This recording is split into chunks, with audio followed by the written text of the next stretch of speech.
Good morning. I'm Vanessa Wyche, Director of NASA's Johnson Space Center, and I'd like to welcome everyone here today.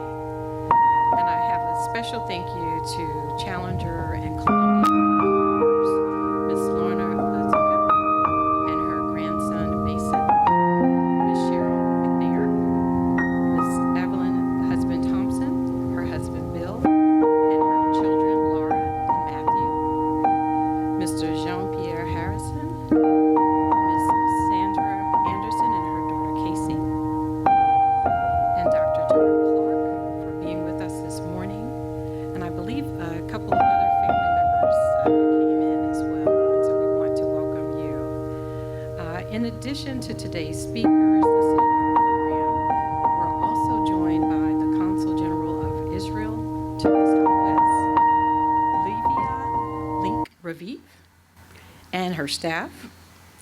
We also have with us Casey Swells, Deputy Associate Administrator for Business Operations for NASA, former Johnson Space Center Directors George Abbey, Mike Coates, and Ellen Ochoa, and former Glenn Research Center Director Janet Kavandi.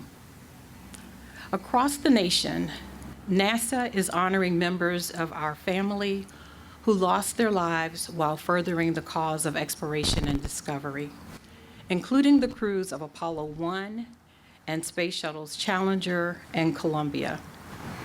These tragedies changed NASA. The culture of excellence and safety that the agency models today has been developed through the hard lessons learned from these accidents. Following our speaker's remarks, we'll pause for a moment of silence, followed by a NASA T-38 flyover and taps performed by Texas A&M Squadron 17. We'll then proceed through the grove and place roses at the trees of each of the crew members from these three missions. This is our tradition to honor these heroes as well as recognize their common dream to participate in human spaceflight and advance human achievement. We'll begin this year's NASA Day of Remembrance with a quote from astronaut Ed White. "A good man's life is never quite ended. Something of it always remains in touch and illuminate lives." Today, we remember the crew of Apollo 1, veteran astronaut and Commander Gus Grissom, first American spacewalker Ed White, and rookie Roger Chaffee. The investigation into the Apollo 1 accident led to major design and engineering changes, making the Apollo spacecraft safer for the coming journeys to the moon. We'll also remember the 7 crew members from Space Shuttle Challenger: Commander Dick Scobie, pilot Mike Smith, mission specialist Judy Resnick, Ron McNair, and Ellison Onizuka, and payload specialists Greg Jarvis and Krista McAuliffe.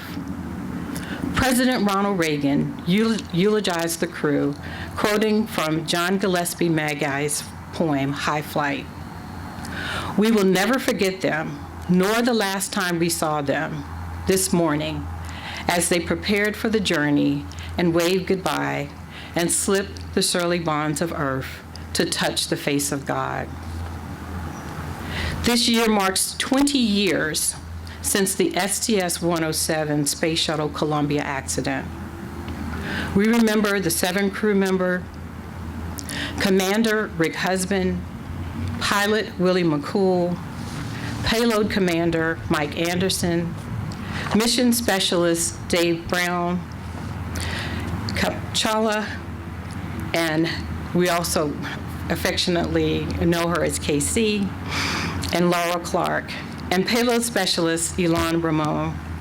Addressing the nation, President Bush said, "Mankind is led into the darkness beyond our world by the inspiration of discovery and the longing to understand. Our journey into space will go on." Finally, we remember all of the NASA astronauts who have been lost in the line of duty and personnel who passed while advancing the mission, including Charles Bassett, Ted Freeman, Elliot C., Clifton Williams, Michael Adams, Robert Lawrence, and Sonny Carter. Today's ceremony is not simply a time to commemorate our fallen astronauts, but a time to reflect on the legacy of their pursuits and everything the extended NASA family has sacrificed to achieve it. At NASA, we're exploring low Earth orbit today with missions to the International Space Station and enabling commercialization of low Earth orbit, and we're returning to the moon to learn to live on other planets for the benefit of all humanity. As we push forward to the moon and continue missions to the space station, it is vital that we always remember and implement the lessons of the past in our preparations to advance the mission. Many of us at this Memorial Astronaut Grove have our own personal stories of these tragedies. It is important for us to share our personal perspectives as well as incorporate lessons learned with our teammates to preserve our culture so we don't repeat the lessons of the past. It is up to each of us to achieve and be active stewards of human spaceflight, excellence, and safety. Today's program includes remarks from NASA Deputy Administrator Pam Melroy, former NASA Administrator Sean O'Keefe, Chell Lingren, representing the Astronaut Office, and Mrs. Evelyn Husband-Thompson. Following that, I will return to continue with the program, but those speakers will come in that order. Thank you.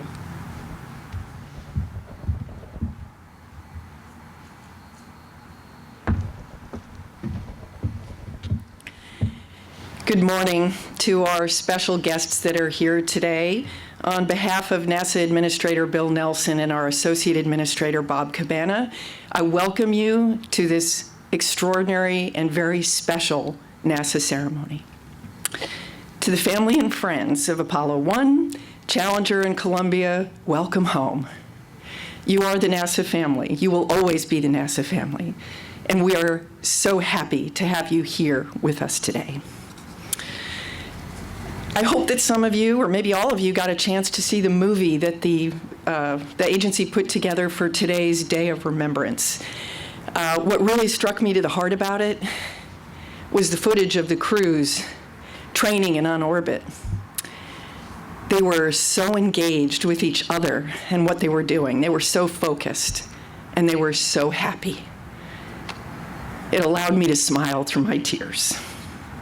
But especially it reminded me that each and every one of these crew members was a truly extraordinary human being, blessed with gifts far beyond the average. They had an enormous impact on their families, on their communities, in their technical work, and at NASA and on human spaceflight.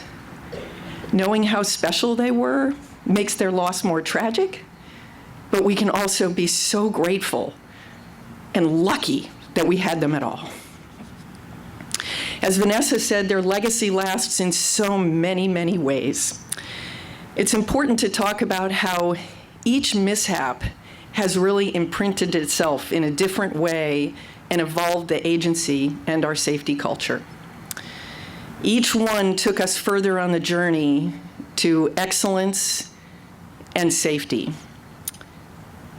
Learn, remember, rise. Those are the lessons. And each one of the mishaps is now a part of the DNA of the agency in everything that we do. NASA is poised at a very extraordinary moment. This is the fruition of more than 60 years of work in human spaceflight. We are finally ready to develop a blueprint for sustained human presence and exploration throughout the solar system. We have begun that journey with Artemis. And it's the intent of the senior leadership of the agency to bring the best of humanity, our science, our innovation, our inspiration, transparency, well wishes, our teamwork, all those excellent qualities represented by the crews of Apollo 1, Challenger, and Columbia. We want to bring that out into the solar system with us. And to echo what Vanessa said, we have to pledge every day to never forget and to protect the safety culture of the agency as we dare to explore in honor of our fallen comrades. Thank you.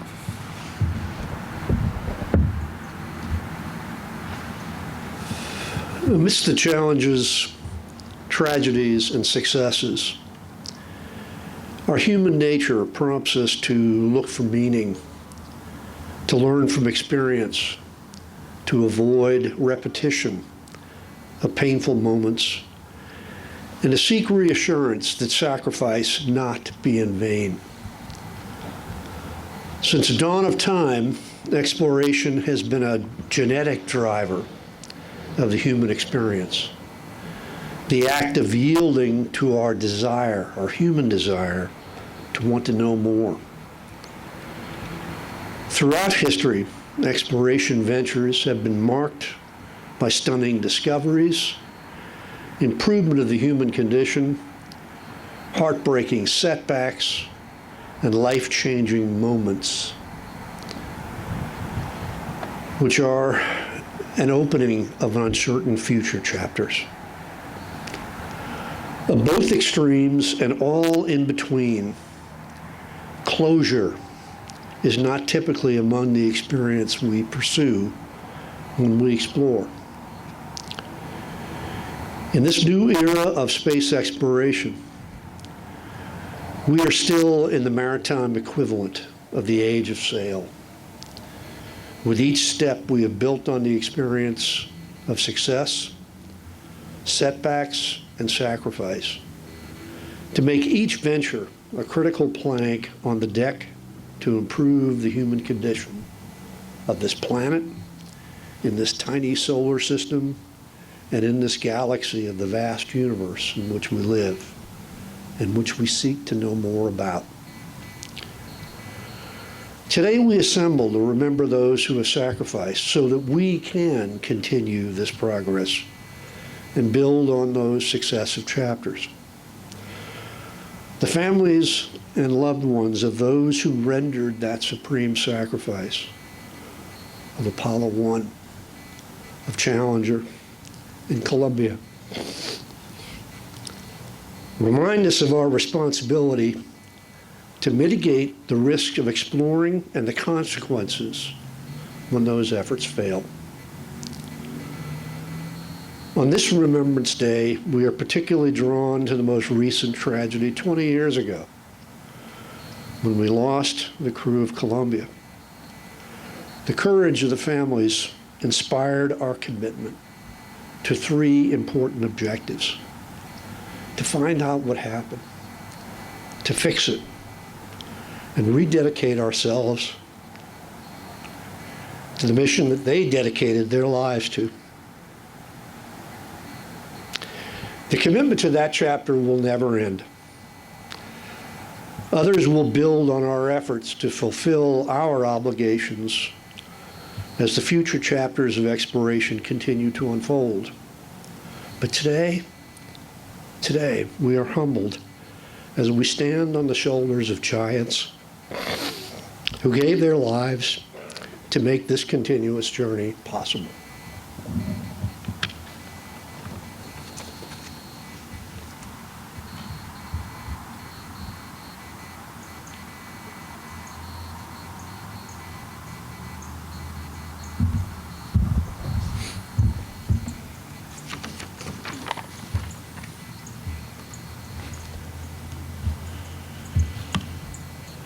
Colleagues, guests, honored families.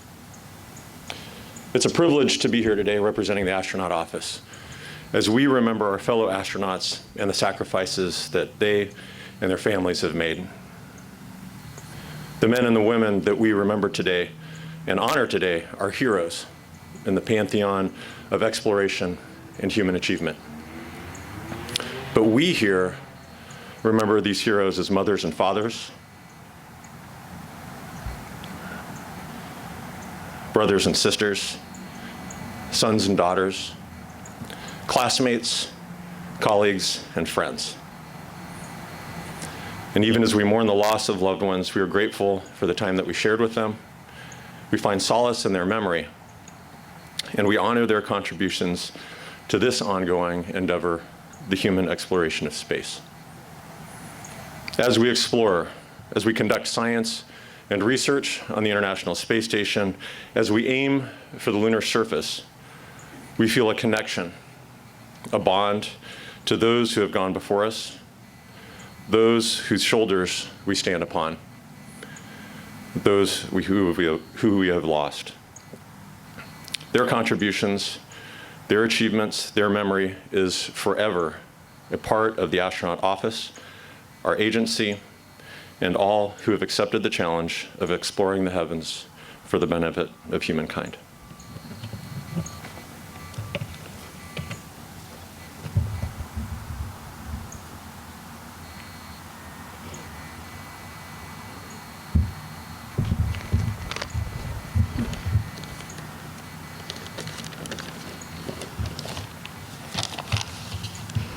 Good morning, family and friends. Rick and I had our first date 46 years ago. The anniversary of that date's in a couple of days. On our first date, I was barely 18. My mom told me to always ask people about themselves. So when I asked Rick, he told me that he wanted to be an astronaut. He also wanted to be a Dallas Cowboy, but he didn't think that was realistic. During dinner, he knocked over his water glass, narrowly missing my lap, and he bumped his head on the light fixture when he tried to fix everything. I was really thankful that he had a few more years before he became an astronaut. I fell in love with him quickly. We dated throughout college, and we married after he completed pilot training with the Air Force. His goal never wavered, and he continued to work towards being an astronaut. Thankfully, his faith grew during the process and our love. He was a magnificent husband and father. In the past 20 years, the Columbia families have had celebrations and sorrow and life experiences. One of us became a parent, and some of us are now grandparents. All of us walk a path of grief and gratitude. Today represents the fragility and the importance of life. The crew's legacy extends far beyond their job title. I'm thankful they all knew that. As we remember and even grieve, we are filled with gratitude for their lives, their legacy, and the continued support and purpose we all experience. We had the privilege this last fall of hosting a NASA intern. We call him Zach the intern. He's here today. Daily, he told us stories of his work with excitement and wonder, and it reminded me of a young Rick years ago. I shared with him a quote that Rick often thought about. He encountered John Young in the hallway one day, and he told Rick, "NASA will take your soul if you let them." He encouraged Rick to set priorities. So Rick established them through putting God first, his family second, and his job third. Because of this, our crew and families became very close. Rick and I prayed with Mike and Sandy on a weekly basis. Beauty has come from the ashes. One of my last texts with Rona Ramon, who passed away in December 2018, widow of Elon, was remembering a scripture that Rick said to all of us the night before the launch, Joshua 1:9. "Have I not commanded you? Be strong and courageous. Do not be afraid. Do not be discouraged, for the Lord your God will be with you wherever you go." I know that Rick's soul is with Jesus. May the Lord bring comfort to us all as we remember.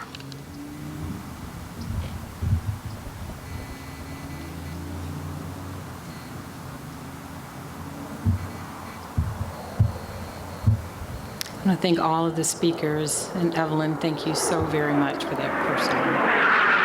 There's the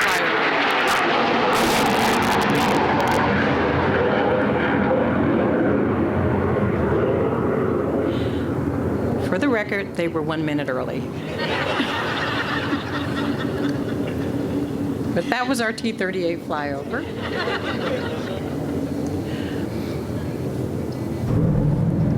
You can still hear it.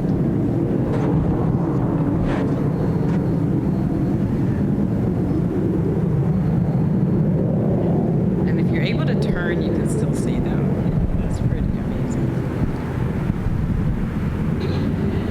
So we're gonna now pause for a moment of silence for memory of Apollo 1, Challenger, and Columbia crews, and our astronauts lost in the line of duty, and astronauts Don Lynn, Jim McDivitt, Bjarne Tarverson, and Ludwig van den Berg, who passed in 2022, and Walt Cunningham, who passed earlier this month. So please join me for a moment of silence.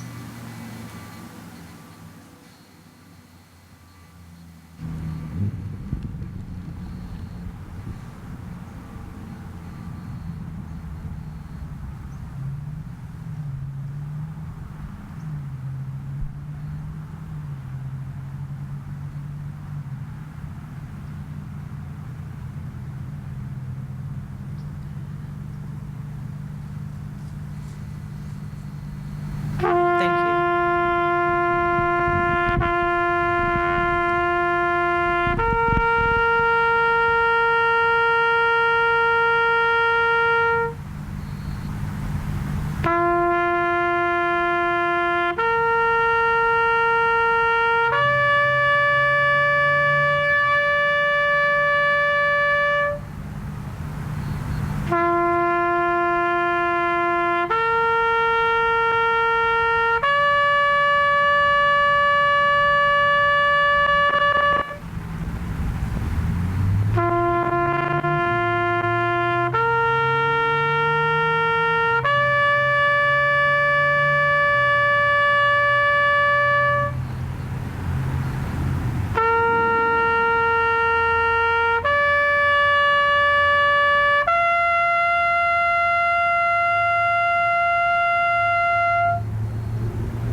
Thank you. We will now proceed to place roses at the trees. We're going to first start with the Columbia Memorial, then we'll go to Apollo, and then we'll go to Challenger. So we'll have the family and leadership will move out together, and then we ask everyone to follow in the procession.